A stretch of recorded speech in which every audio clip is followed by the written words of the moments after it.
Hey everybody, welcome back to Farm Girl in Progress. I am Nadine. Today we are working around back on the new bunny hutch, the one that we just finished painting. And there's some things that we're going to be doing that's just a little bit different than Tealstone Homestead. Let me go show you what we're doing. So a couple videos back, I told you guys that we had a fox or a coyote attack our neighbor's flock of ducks. And because we're moving our bunnies around the back side of our garage, we won't be able to see them from the house. I just want to make sure that we're taking the necessary steps to make sure that they're safe. And one of the things that I wanted to do was the bottom row of bunnies is really close to the ground. And we do have raccoons, we have possums, we have cats, and the bunnies have nowhere to escape them regarding their feet.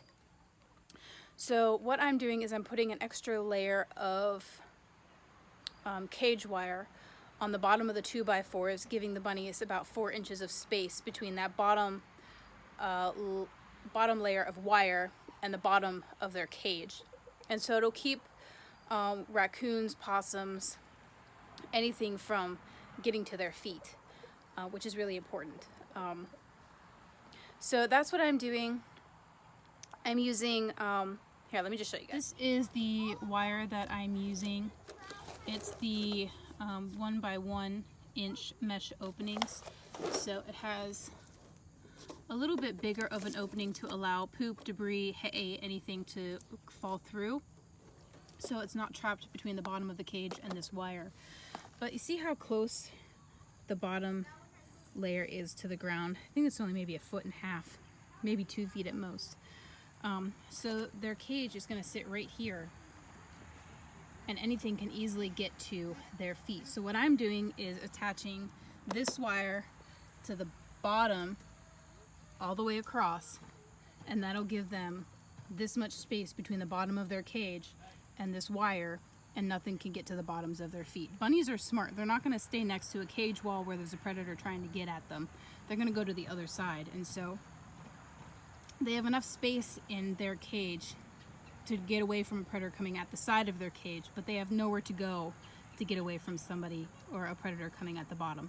So that's why I'm doing the wire, or the cage wire, on this bottom row here. I'm not going to do it to the top layer, simply because they're farther up and they've got a whole cage system and a poop tray before you can even get to the bottom of their cage. So they're good and protected up here. So yeah, what I'm going to do is I'm going to cut this into strips and run it lengthwise this way, because it wasn't wide enough or long enough to go this way. So I'm just going to cut pieces that'll fit lengthwise across here, and I'm going to be attaching them with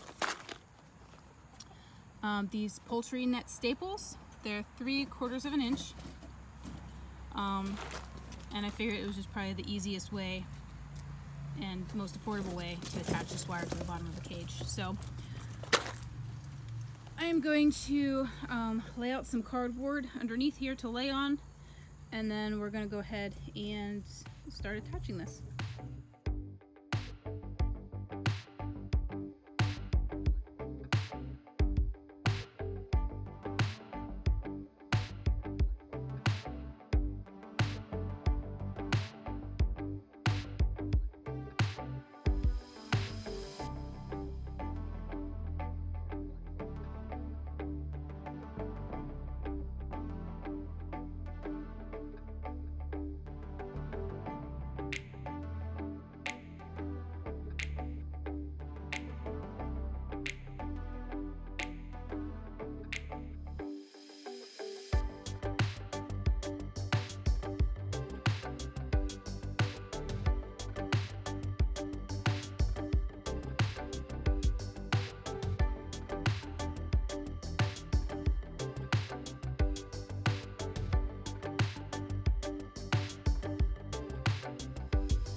Alrighty, so I got my first 3 pieces of wire cut. They ended up being 24 by 31.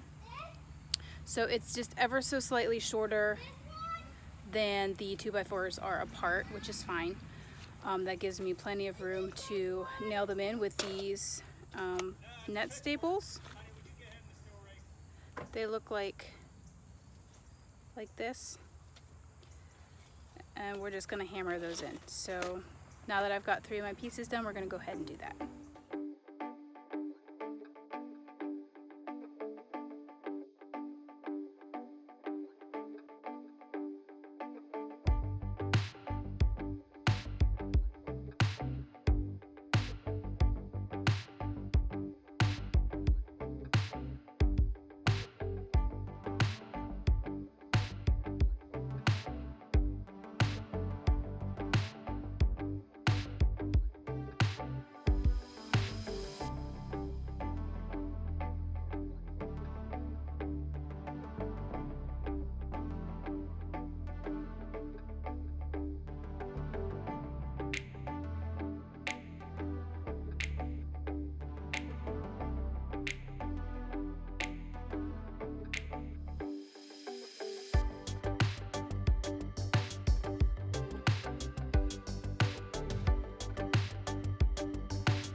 So I got one side of this hutch done.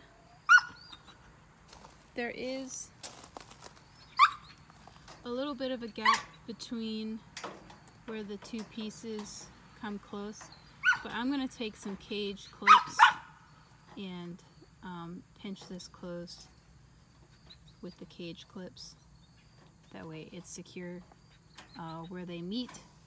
But I'm going to take a break because the sun is too bright for me to be laying upside down and staring into the sunlight. So I'm going to wait for the sun to go down a little bit, and then I'll finish up that side and